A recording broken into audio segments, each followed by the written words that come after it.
dito. Ano pang bestseller niyo? Hot Americano or hot cappuccino? Hot cappuccino sa hot americano. Ikaw ba? Ano ba gusto mo? Kasi ako, baka mag-cappuccino kasi favorite ko yan sa Starbucks. Ito. Hot Americano.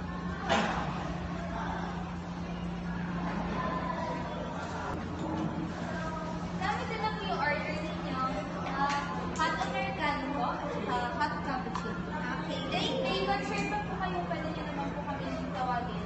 Okay, sige, thank you. In fairness, parang Starbucks yung coffee nila, girl. Sarap ng, masarap yung cappuccino ko. Ikaw, kasabay yung hot americano. Yummy! Wow! Talaga naman. Saka maganda yung ambience, no? Parang mas okay pa magiging kasi sa Starbucks. Saka affordable naman po. Super satisfied.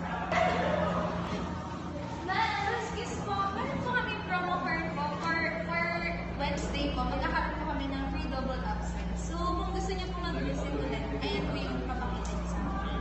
Double upsize, ganito kalaki. At joke! Ikaw naman. Sige, thank you. Babalik talaga kami sa Wednesday. Thank you, Thank you, ma'am. ma'am. Ganda ng service. Uy, girl, okay talaga yung service sila, no? Ganda ng customer service sila. Tapos meron pa silang promo sa Wednesday.